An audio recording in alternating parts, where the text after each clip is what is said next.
Hi friends, எல்லோரும் எப்படி இருக்கீங்க? ஃபர்ஸ்ட் ஆஃப் ஆல் இன்றைக்கி பர்த்டே செலிப்ரேஷன் பண்ணுற முகமது ரிபார் பாய்க்கும் சிவானிக்கும் என்னுடைய பர்த்டே விஷஸை நான் தெரிவிச்சுக்கிறேன். Happy birthday both of you. நீங்கள் லைஃப்பில் மேலே மேலே வரணும். இதே மாதிரி உங்களில் யாருக்காவது விஷ் பண்ணணும்னு தோணுச்சுன்னா எனக்கு நீங்கள் கமெண்ட் பண்ணுங்கள் வித் டேட்டோடு. நான் கண்டிப்பாக வீடியோவில் சொல்லுவேன். இது நம்ம மேரேஜ் சீரியஸோட என்கேஜ்மெண்ட் விளாக் தான். வாங்க இப்போ நம்ம வீடியோக்குள்ளே போகலாம். அதுக்கு முன்னாடி நம்ம சேனலை லைக் பண்ணி ஷேர் பண்ணி சப்ஸ்கிரைப் பண்ணிக்கோங்க கைஸ். வாங்க இப்போ வீடியோக்குள்ளே போகலாம். நீங்கள் ரொம்ப அழகாக இருக்கீங்க. நீ ரொம்ப அழகாக இருக்க, சொல்ல மறந்துட்டேன் முன்னாடி. சரி, எல்லாரும் வந்தாச்சு. நிச்சயமாக முடிஞ்சிருச்சு. இனிமேல் சாப்பாடு தான் சரோஜா. ஆமாக்கா, வந்தோன்னா சாப்பிட்டுட்டு கிளம்பிட்டு, ஏன்னா அவங்களுக்கும் காலகாலத்தில் வேலை இருக்குல்ல. ஆமாம்மா, எல்லாரும் போய் சாப்பிட சொல்லுவோம். வந்த எல்லாரும் போய் சாப்பிடுங்க. ஆமாம் ஆமாம், எனக்கு பசிக்குது. எப்போ சாப்பிட்லாம்? சோனி, என்ன சோறுன்னு பறக்கிற? வெயிட் பண்ணு, நம்ம தான் ஃபங்க்ஷன் வீட்டுக்காரவங்க. நான் எல்லாரையும் சாப்பிட வச்சுட்டேன், நம்ம சாப்பிடணும். சரி ராணிக்கா, எல்லாரும் சாப்பிட வச்சுட்டு நம்ம அப்புறம் கிளம்பிடுவோம் மண்டபத்தை விட்டு. ஆமாம்மா, அதானே கணக்கே. சரிக்கா. ஐயே, இவங்க தொல்லை வேற தாங்க முடியலையா? எங்க பாத்தீங்களா, நம்ம மகன் நிச்சயம் இப்படி நல்லா முடிஞ்சிருச்சுல. ஆமா லட்சுமி, நான் ஏதோ பிரச்சனை ஏதாவது வந்துருமோன்னு பயந்துகிட்டே இருந்தேன். நல்லபடியா முடிஞ்சிருச்சு. இப்பதான் மனசுக்கு நிறைவா இருக்கு. ஏங்க, நிச்சயத்துல என்ன பிரச்சனை வரப்போகுது? ஏட்டி, நீ லூஸ் மாதிரி பேசுற. இப்பதான் எந்த ஃபங்க்ஷனாக இருந்தாலும் சண்டை போட்டுக்கிட்டே இருக்காங்களே. தண்ணி ஒழுங்கா ஊத்தலை, கறி குழம்புல கறி வைக்கல, அப்படி இப்படின்னு நான் பயந்துக்கிட்டே இருந்தேன். அதெல்லாம் ஆம்பளை ஆட்களுக்கு தாண்டி அந்த பிரச்சனை தெரியும். நீங்க சொல்றத பார்த்தா நம்ம கல்யாணத்துக்கு முன்னாடி பல பிரச்சனைகளை கூட்டின மாதிரி இருக்கேன். அப்படின்னா இல்லட்டி, நீ ஒண்ணுக்கு ரெண்டா கிளப்பி விட்டு எதையாவது. சரி. ஏங்க, ஆமா, அந்த உமாவும் சரஸ்வதி வந்தாங்களா?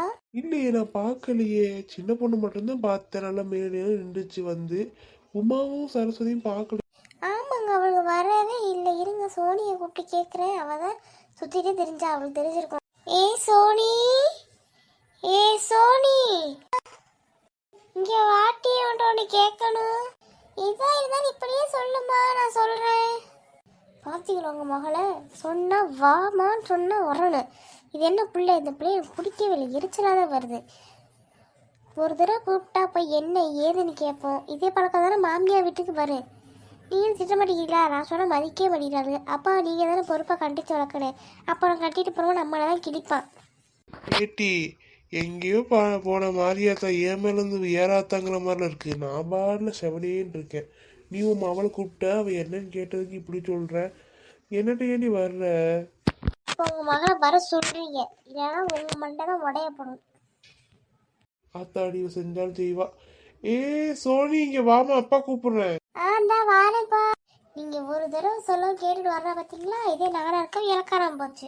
ஏமா, 2 பேருக்குள்ள தானம்மா, சும்மா இரு. வரட்டும், உங்கள் மக பார்த்துக்கிறேன்.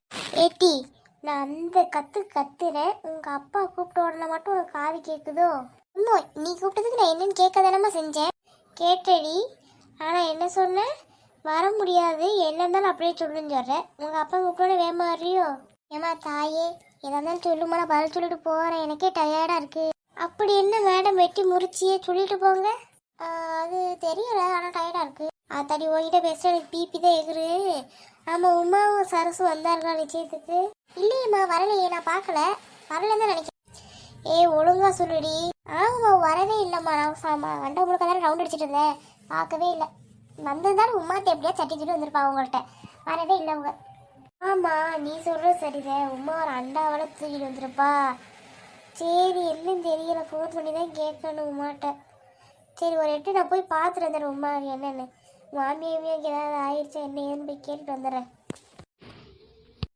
சரிம்மா, போயிட்டு வா. சரி ராணி, போயிட்டு வா. இப்போ என்ன ஏதுன்னு கேட்டோம், மாமியாக்கு எதுவும் முடியாமல் இருக்க போகுது. சரிங்க, நான் போயிட்டு வந்துடுறேன். கதை பேச போகலான்னு சொன்னதுக்கப்புறம் எங்கள் அம்மா மூஞ்சில பெட்ரூமா ஸ்லைட்லேயே எரியுது. இப்படிதான் எங்கள் அப்பா தப்பிச்சுக்கிட்டு இருக்காரோ எல்லா கிளியிலேருந்து. நம்மள இனிமேல் இந்த ட்ரிக்கை ஃபாலோ பண்ணணும்.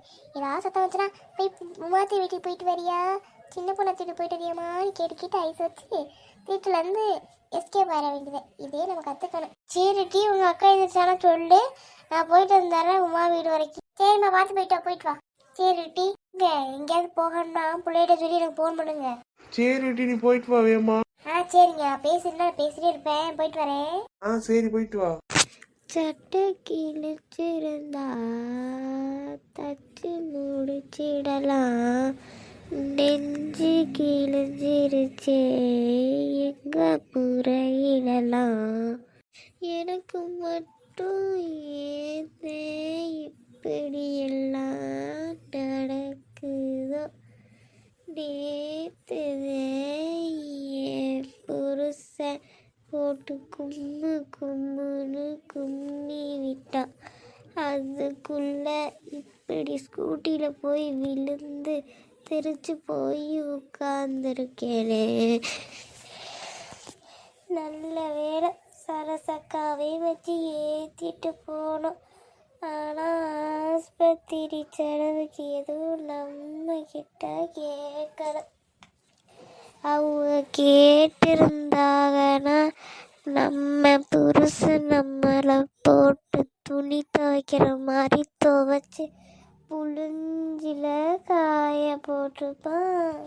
உமா உமாமா, வாங்க லட்சுமி அக்கா. ஏட்டி உமா, நான் உன் மேலே சரியான கோபத்தில் இருக்கேன்டி. பார்க்க வரக்கூடாதுன்னு நினச்சேன். சரி உன் மாமியாருக்கு எதுவும் ஆயிருக்குன்னு சொல்லி வந்தேன். ஏன் நீ என் மாமன் நிச்சயதார்த்தத்துக்கு வரல? நீ வருவேன்னு நான் எதிர்பார்த்தேன் தெரியுமா? சின்ன பொண்ணு மட்டும்தான் வந்தா, நீயும் சரசும் வரவே இல்லை. ஏன் ரெண்டே வரக்கூடாதுன்னு இருக்கீங்களா என் வீட்டு விசேஷத்துக்கு? ஏன் நீ இப்படி பண்ணுறிய?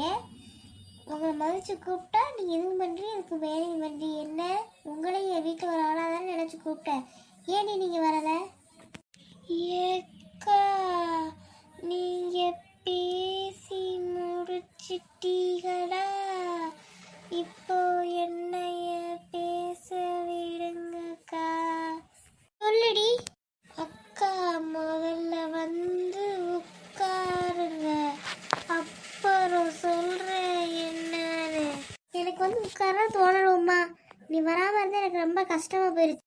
ஏ லூசு அக்கா, முதல்ல வந்து உட்காருங்க, அப்புறம் சொல்கிறேன் என்ன ஆச்சுன்னு. இதுக்கு தான் விட்டே கேட்டுக்கிட்டா போலையே. உட்காந்துருவோம், என்ன சொல்கிறான்னு கேட்போம். சரி உமா சொல்லி என்ன ஆச்சு? ஏன் வரடியும் சரசும் ஏன் பிளான் போட்டு இருந்துட்டீங்கள? எக்கா, மறுபடியும் அப்படியே சொல்லாதீங்கக்கா.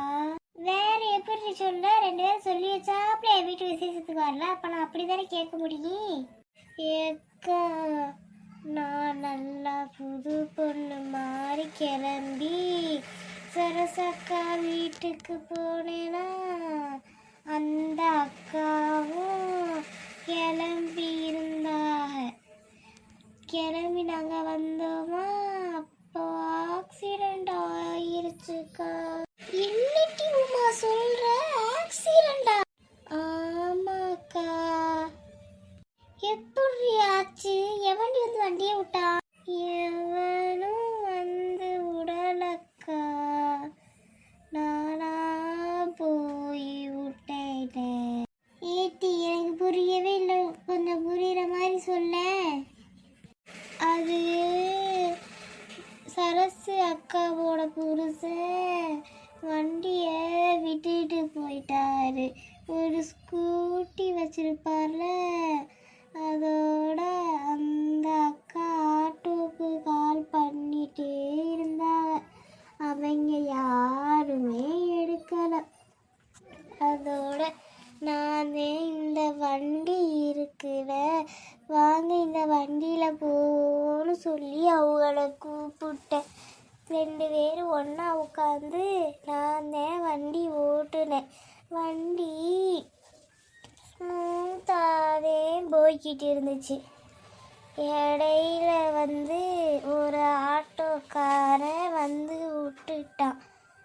உண்மையை சொல்லணும்னா எனக்கு வண்டியே ஓட்ட தெரியாதுக்கா. அடி பாவி. இந்த வீடியோ உங்கள் எல்லாருக்கும் பிடிச்சிருக்கும்னு நினைக்கிறேன். மறக்காமல் நம்ம சேனலை சப்ஸ்கிரைப் பண்ணிடுங்க கைஸ். உங்கள் பர்த்டேக்கு யாருக்காவது விஷ் பண்ணணும்னா மறக்காமல் கமெண்ட் பண்ணிடுங்க. See you all.